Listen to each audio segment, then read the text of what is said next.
आप सभी को जय हिंद। आरजी टेक्निकल आईक्यू की ऑनलाइन क्लासेस में आप सभी का स्वागत है। आज हम पढ़ने वाले हैं मध्य प्रदेश के अभयारण्य और नेशनल पार्क। ये बहुत इंपॉर्टेंट टॉपिक है।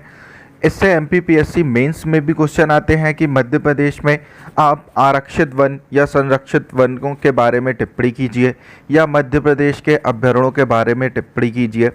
और प्री में भी बहुत सारे क्वेश्चन आते हैं। तो चलिए हम स्टार्ट करते हैं मध्य प्रदेश में वन्य जीव अभयारण्य।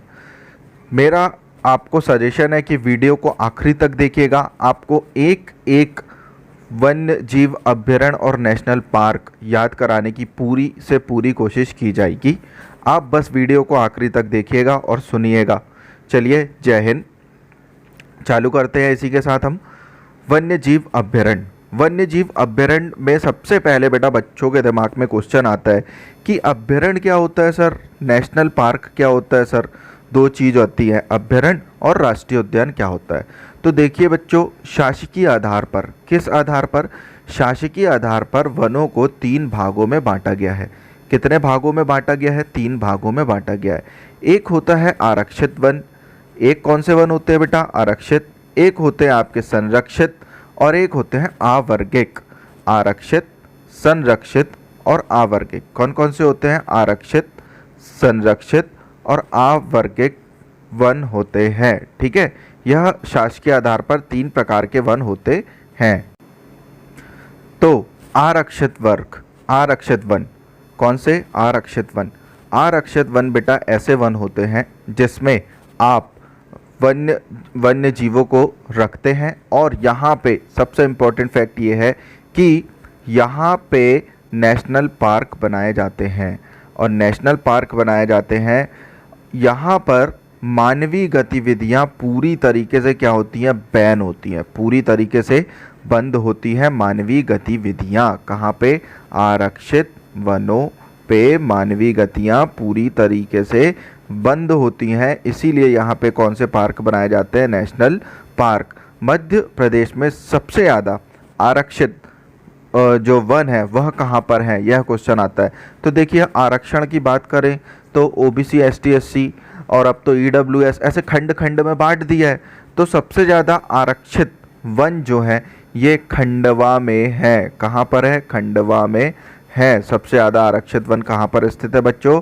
खंडवा में स्थित है। अब हम बात करते हैं वन जीवों के संरक्षण के लिए राष्ट्रीय उद्यान एवं वन्य जीव अभयारण्य की स्थापना हुई, जिसमें से हमने बात की किसकी? राष्ट्रीय उद्यान की। राष्ट्रीय उद्यान आरक्षित वनों पर खोले जाते हैं और वन्य जीव अभयारण्य जो होते हैं वो संरक्षित वनों में खोजे जाते हैं। किसी भी चीज़ों का संरक्षण अपन करके रखते हैं जब हम होश में आ जाते हैं। किस में आ जाते हैं? होश में आ जाते हैं। तो क्वेश्चन आएगा बेटा कि संरक्षित वन मध्य प्रदेश में सबसे ज़्यादा कहाँ पर है? तो होशंगाबाद में। और आरक्षण कई खंडों में बटा हुआ है, तो सबसे ज़्यादा आरक्षित वन कहाँ पर है? खंडवा में स्थित है। मेरे ख्याल से आपको रिलेशन समझ में आ गया होगा, याद हो गया होगा। तो कॉपी पेन लेके रिलेशन भी साइड में लिख लीजिएगा याद करने के लिए।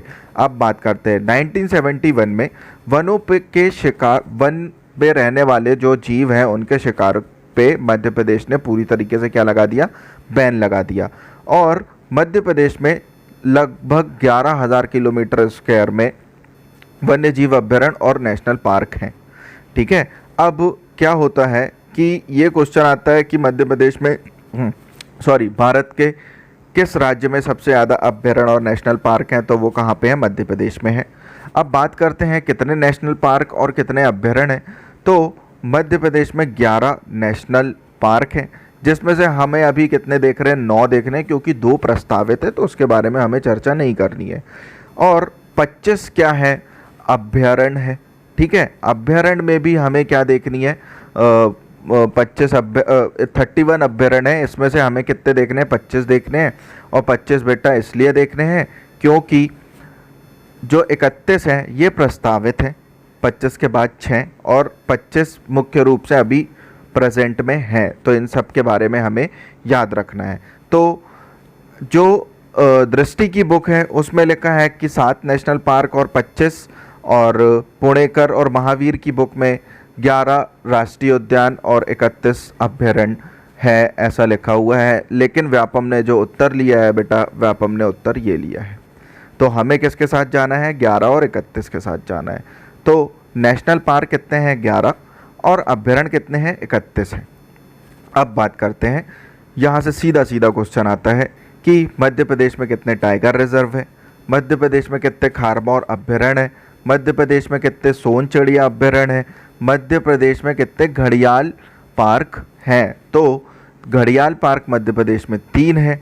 घड़ियाल पार्क मध्य प्रदेश में कितने हैं? 3 है। घड़ियाल कहाँ पे रहते? पानी में रहते हैं ना, पानी में कहीं भी उतरोगे नहीं, सोच के उतरना पड़ेगा। कैसे उतरना पड़ेगा? सोच के उतरना पड़ेगा। तो इसका कोड है सोच के।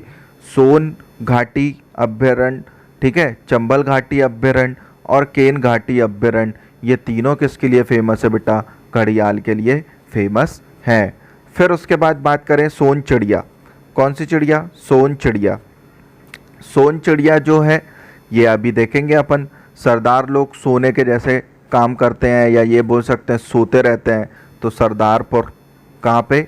सरदारपुर, ठीक है। और एक और अभ्यारण्य है, कौन सा? सैलाना। कौन सा? सैलाना। ये किसके लिए फेमस है? सोन चिड़िया के लिए फेमस है। फिर उसके बाद बात की जाए खारमोर पक्षी और जीवाश्म अभ्यारण्य भी कितने मध्य प्रदेश में? 2 हैं। और टाइगर रिजर्व भी कितने हैं? तो 6 हैं। टाइगर रिजर्व का कोड है KBPS। KBPS सबको पता होगा। KBPS में नेट की स्पीड देखते ना अपन, तो P² और S² लगा दो। कान्हा, बांधवगढ़, पेंच, पन्ना, संजय डुबरी, सतपुड़ा, ये 6 जगह मध्य प्रदेश में क्या चल रहा है? टाइगर रिजर्व मध्य प्रदेश में उपस्थित है इन नेशनल पार्कों में। अब बात करते हैं मध्य प्रदेश का सबसे बड़ा जो उद्यान है वह कौन सा है? कान्हा। वह कौन सा है? कान्हा। अब जो कान्हा है, कान्हा बना था 1955 में। कब बना था? 1955 में। नहीं, 1955 में ये अभ्यारण्य नेशनल पार्क की कैटेगरी में आ गया था। ये बना था वैसे 1935 में। कब बना था? 1935 में, जब अपना RBI बना था, है ना, भारत अधिनियम आया था, तब बना था आपका कान्हा नेशनल पार्क। तो सबसे बड़ा जो नेशनल पार्क है वह कान्हा नेशनल पार्क है। सबसे छोटा फॉसिल जो जीवाश्म होते हैं वो छोटे छोटे होते हैं ना, तो फॉसिल नेशनल पार्क है। और ये कहाँ पे है? डिंडोरी में। कहाँ पर है? डिंडोरी में। अब देखिए, अब फॉसिल मिले किसके? डायनासोर के। इस तरीके से आपको क्या मिल गए? फॉसिल मिल गए। इस तरीके से आपको फॉसिल मिल गए। ये डंडी डंडी के रूप में मिलते हैं। कैसे रूप में मिलते हैं? डंडी डंडी के रूप में। तो फॉसिल नेशनल पार्क कहाँ पर है? डिंडोरी में उपस्थित है। नौरादेही कहाँ पर है? सागर में। देह कहाँ पे बहा देते हैं? सागर में। देह कहाँ बहा देते हैं? सागर में, है ना। और सागर कैसा होता है? बड़ा होता है। तो मध्य प्रदेश का सबसे बड़ा अभ्यारण्य कौन सा है बेटा? नौरादेही सागर में उपस्थित है। राला मंडल। मंडल का मंडल कैसे होते हैं? छोटे से होते हैं, है ना। और वैसे भी इंदौर में जनसंख्या के मामले में सबसे बड़ा जिला मध्य प्रदेश का। तो भाई वन्य जीवों को कहाँ रखोगे? छोटे सी जगह पर रखोगे, कमंडल जितनी बराबर जगह में रखोगे। तो ये सबसे छोटा अभ्यारण्य है। कैसा अभ्यारण्य है? सबसे छोटा अभ्यारण्य है। सबसे बड़ा नेशनल पार्क मध्य प्रदेश में कान्हा, सबसे छोटा फॉसिल पार्क है जो कि डिंडोरी में उपस्थित है।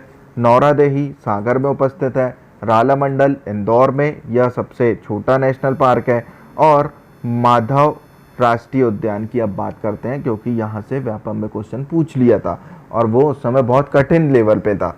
तो क्या है इसके बारे में? माधव जो राष्ट्रीय उद्यान है, माधव जो भगवान है वो किसके दोस्त हैं? शिव जी के। किसके दोस्त हैं? शिव जी के। तो माधव राष्ट्रीय उद्यान कहाँ पर है? शिवपुरी में। कहाँ पर उपस्थित है? शिवपुरी में। और ये शिवपुरी मतलब मालवा के ऊपर ये पूरी जो रेंज लगती है विंध्याचल लगती है। हमने देखा था मध्य प्रदेश के प्राकृतिक परिदृश्य वाले चैप्टर में। तो ये कहाँ पे लगती है? विंध्याचल में लगती है।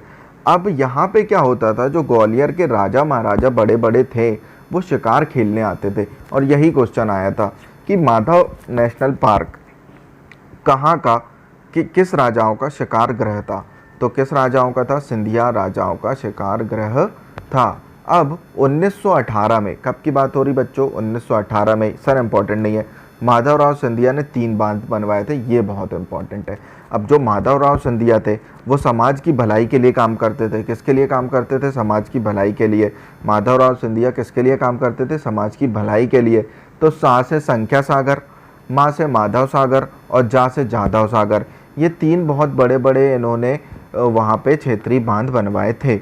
अब पेंच, पेंच राष्ट्रीय उद्यान का नाम क्या है? इंदिरा गांधी प्रियदर्शनी नाम है या फिर मोगली लैंड के नाम से भी जाना जाता है? इंदिरा गांधी प्रियदर्शनी या फिर किस नाम से जाना जाता है बच्चों? मोगली लैंड के नाम से जाना जाता है। इसके बाद हम देखते हैं मध्य प्रदेश में प्रमुख अभ्यारण्य। इसे हम पढ़ेंगे अगली क्लास में।